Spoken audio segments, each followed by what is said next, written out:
कभी बहुत समय पहले एक जंगल में मेहनती और परिश्रमी हिरण रहता था। वह हमेशा समय गुजारता था, जंगल के हर कोने को छानते हुए और सभी जानवरों की मदद करता था। वह एक बहुत ही ईमानदार और निष्ठावान हिरण था। एक दिन जंगल में भयानक एक शेर आया। यह शेर अत्यंत भयानक और क्रूर था। वह जंगल में डर और हाहाकार फैलाता था। जब जंगल में अचानक अत्यंत शोरशराबा मच गया तो सभी जानवर चिंतित हो गए। जंगली शेर जानवरों को डराने आया था। हर कोई डर के मारे अपने अपने घरों में छिप गया। इस शोर को सुनकर हिरण भी डरकर भागने की कोशिश करता हुआ जंगल में भाग गया। शेर ने जंगल के सभी जानवरों को धमकाकर बताया कि अब वह जंगल का राजा है और सभी को अपनी शरण में आना होगा। हिरण ने भी इसे सुना और शेर की दहाड़ सुनकर वह बहुत चिंतित हुआ। वह सोचने लगा कि शेर अब जंगल में सभी का आतंक बन गया है। हिरण ने सभी जानवरों के साथ मिलकर शेर को हराने की और उससे छुटकारा पाने की योजना बनाई। उन्होंने शेर को सबक सिखाने का निर्णय लिया। हिरण के साथ सभी जानवरों ने मिलकर काम शुरू किया। मेहनती हिरण ने तत्परता और साहस से भरपूर होकर शेर के खिलाफ लड़ने का निर्णय किया। वह अपनी मेहनत और समझदारी से शेर को हराने की कोशिश करने के लिए तैयार था। दिन बीतते गए। मेहनती हिरण ने खरगोश, चूहे और जमीन में खोदने वाले जानवरों को एक बड़ा गड्ढा खोदने के लिए कहा। सभी ने मिलकर कुछ ही दिनों में एक बहुत बड़ा खड्डा खोद दिया। उस गड्ढे को घास से ढक दिया और शेर के आने का इंतजार करने लगे। सभी जानवरों को एक साथ देख शेर ने उन पर हमला किया। सभी जानवर इधर उधर भागने लगे। तभी हिरण शेर के सामने आया और उसे अपने पीछे भागने लगा और उसे उस खड्डा के पास ले गया। और आखिरकार शेर उस गड्ढे में जा गिरा और सभी जानवर बहुत खुश हुए। हिरण ने शेर को मात दी। हिरण ने बुद्धिमत्ता से शेर को हरा दिया। जंगल में सुकून और शांति फिर से वापस आ गई। सभी जानवर फिर से खुश और सुरक्षित महसूस करने लगे। इस तरह मेहनती हिरण ने अपनी मेहनत और संघर्ष से सफलता प्राप्त की और जंगल में सबको एक संदेश दिया कि हार नहीं मानना और मेहनत से हर मुश्किल को पार किया जा सकता है। इसी तरह हमें भी अपने जीवन में मेहनत और दृढ़ संकल्प के साथ अपने लक्ष्यों की प्राप्ति के लिए प्रयास करना चाहिए। मुश्किलों से नहीं डरना चाहिए, बल्कि उनका सामना करना चाहिए और उन्हें पार करने की क्षमता रखनी चाहिए। इस मेहनती हिरण की कहानी से हमें यह सीखने को मिलता है कि कभी-कभी हमें संकट में भी आत्मसंघर्ष करना चाहिए। हमें हार नहीं माननी चाहिए और सच्ची मेहनत और साहस से हम किसी भी मुश्किल को पार कर सकते हैं। इसी मार्गदर्शन के साथ हमें हमेशा संघर्ष की भावना और प्रतिबद्धता से अपने लक्ष्यों को हासिल करने का प्रयास करना चाहिए।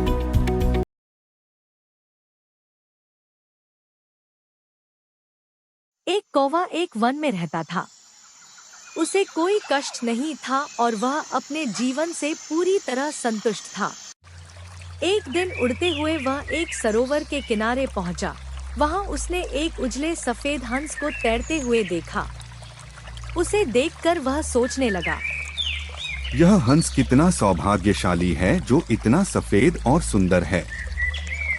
इधर मुझे देखो, मैं कितना काला और बदसूरत हूँ। यह हंस अवश्य इस दुनिया का सबसे खुश पक्षी होगा। वह हंस के पास गया और अपने मन की बात उसे बता दी।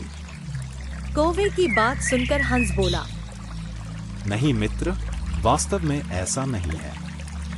पहले मैं भी सोचा करता था कि मैं इस दुनिया का सबसे सुंदर पक्षी हूँ, इसलिए बहुत सुखी और खुश था। लेकिन एक दिन मैंने तोते को देखा जिसके पास 2 रंगों की अनोखी शरीर है। उसके बाद से मुझे यकीन हो गया कि वही दुनिया का सबसे सुंदर और खुश पक्षी है।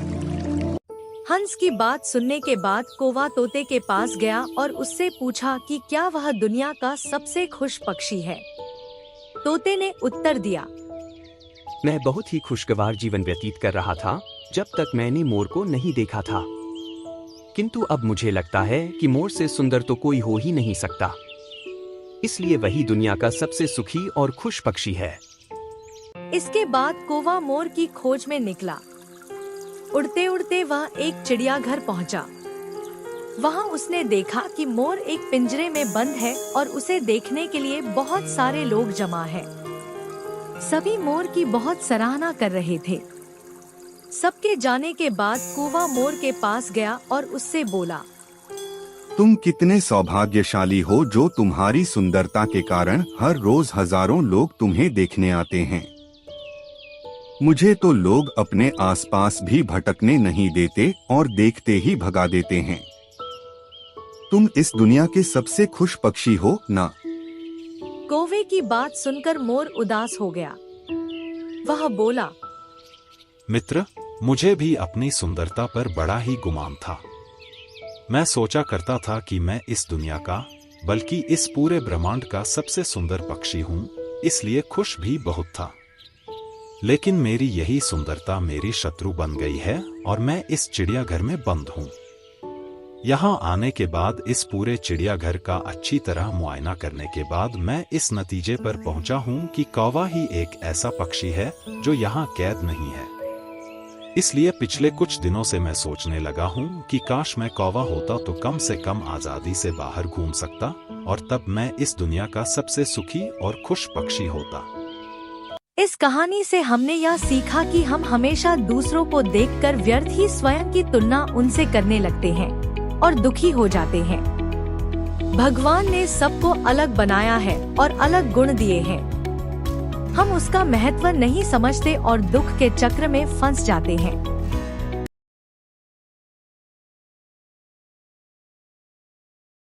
बहुत समय पहले की बात है, एक अकेला हाथी एक अजीब से जंगल में बसने आया। यह जंगल हाथी के लिए नया था और वह नए दोस्त बनाने के लिए देख रहा था। हाथी ने सबसे पहले एक बंदर से संपर्क किया और कहा, नमस्ते बंदर भैया, क्या आप मेरे दोस्त बनना चाहोगे? बंदर ने कहा, तुम मेरी तरह पेड़ पर झूल नहीं सकते क्योंकि तुम बहुत बड़े हो, इसलिए मैं तुम्हारा दोस्त नहीं बन सकता। फिर हाथी तालाब में रहने वाले मेंढक के पास गया और वही सवाल पूछा। मेंढक ने उसे जवाब दिया कि तुम मेरे जितना ऊंचा कूदने के लिए बहुत भारी हो, इसलिए मैं तुम्हारा दोस्त नहीं बन सकता। अब हाथी वास्तव में उदास हो गया था क्योंकि वह बहुत कोशिशों के बावजूद भी दोस्त नहीं बना सका। फिर एक दिन सभी जानवर जंगल में इधर उधर दौड़ रहे थे। ये देखकर हाथी ने दौड़ रहे एक भालू से पूछा कि दौड़ने के पीछे का क्या कारण है? भालू ने कहा, जंगल का शेर शिकार पर निकला है। सभी जानवर खुद को जंगल के शेर से बचाने के लिए भाग रहे हैं। ऐसे में हाथी शेर के पास गया और कहा कि कृपया करके आप इन निर्दोष लोगों को चोट न पहुंचाओ। कृपया करके उन्हें अकेला छोड़ दे।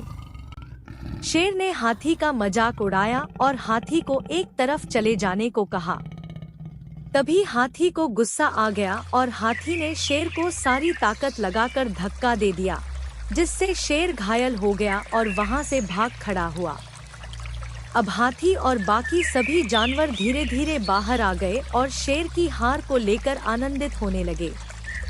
वे हाथी के पास गए और उससे कहा कि तुम्हारा आकार एकदम सही है हमारा दोस्त बनने के लिए। इस कहानी से हमने सीखा कि सच्चे दोस्त की पहचान उसके आकार, रूप या क्षमताओं से नहीं होती, बल्कि उसके साहस, मददगार स्वभाव और दिल से होती है।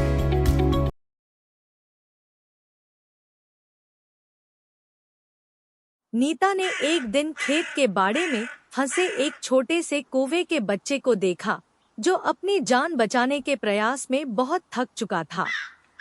नीता उसे अपने घर ले गई, उसकी देखभाल की और उसे सलोना नाम दिया।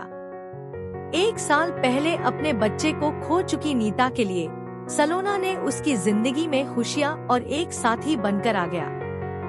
नीता और सलोना के बीच गहरा बंधन बन गया। सलोना नीता के आसपास ही रहता और उसे सुबह जगाता। एक दिन जब नीता और सलोना गांव की पगडंडी पर जा रहे थे, सलोना ने उसे अचानक रोक लिया।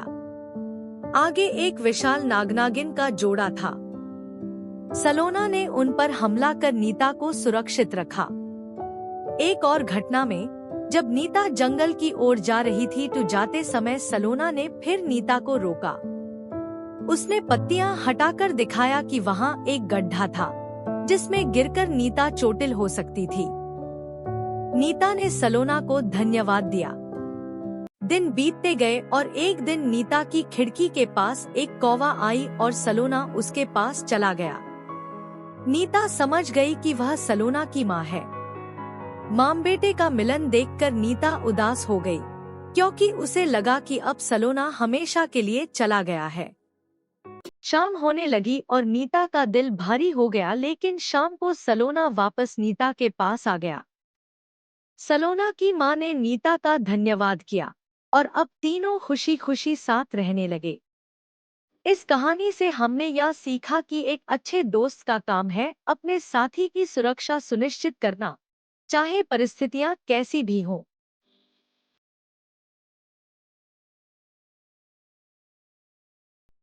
एक बड़े से जंगल में एक बंदर और एक खरगोश बड़े प्यार से रहते थे।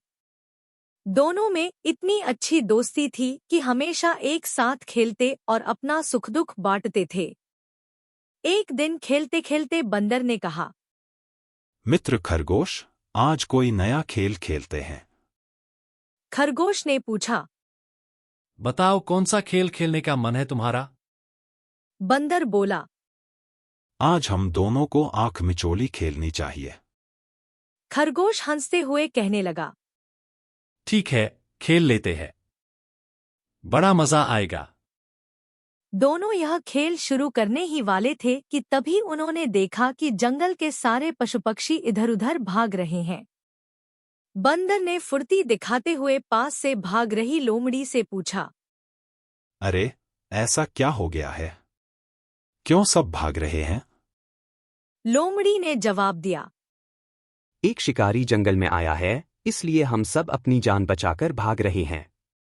तुम भी जल्दी भागो वरना वह तुम्हें पकड़ लेगा। इतना बोलकर लोमड़ी तेजी से वहां से भाग गई। लोमड़ी की बात सुनते ही बंदर और खरगोश भी डर कर भागने लगे। भागते भागते दोनों उस जंगल से काफी दूर निकल आए। तभी बंदर ने कहा। मित्र खरगोश, सुबह से हम भाग रहे हैं।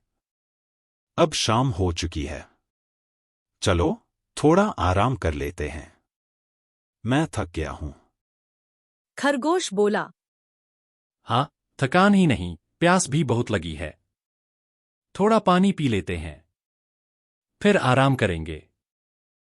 बंदर ने कहा, प्यास तो मुझे भी लगी है। चलो, पानी ढूंढते हैं। दोनों साथ में पानी ढूंढने के लिए निकले। कुछ ही देर में उन्हें पानी का एक मटका मिला।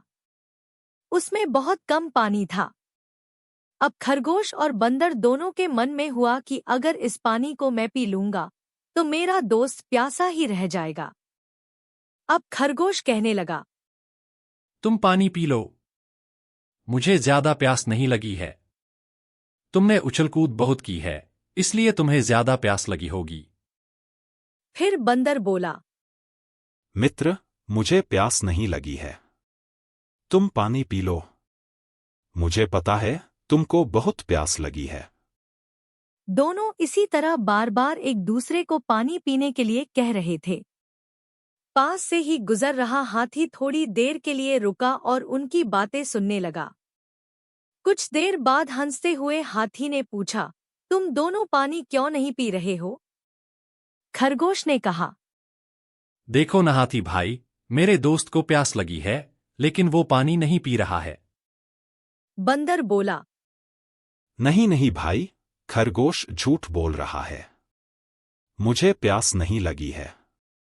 इसको प्यास लगी है, लेकिन यह मुझे पानी पिलाने की जिद कर रहा है। हाथी यह दृश्य देखकर बोलने लगा, तुम दोनों की दोस्ती बहुत गहरी है। हर किसी के लिए यह एक मिसाल है। तुम दोनों ही इस पानी को क्यों नहीं पी लेते हो? इस पानी को आधा आधा करके तुम दोनों पी सकते हो। खरगोश और बंदर दोनों को हाथी का सुझाव अच्छा लगा। उन्होंने आधा आधा करके पानी पी लिया और फिर थकान मिटाने के लिए आराम करने लगे। इस कहानी से हमने यह सीखा कि सच्चे दोस्त हमेशा एक दूसरे का ख्याल रखते हैं। सच्ची दोस्ती में स्वार्थ की कोई जगह नहीं होती।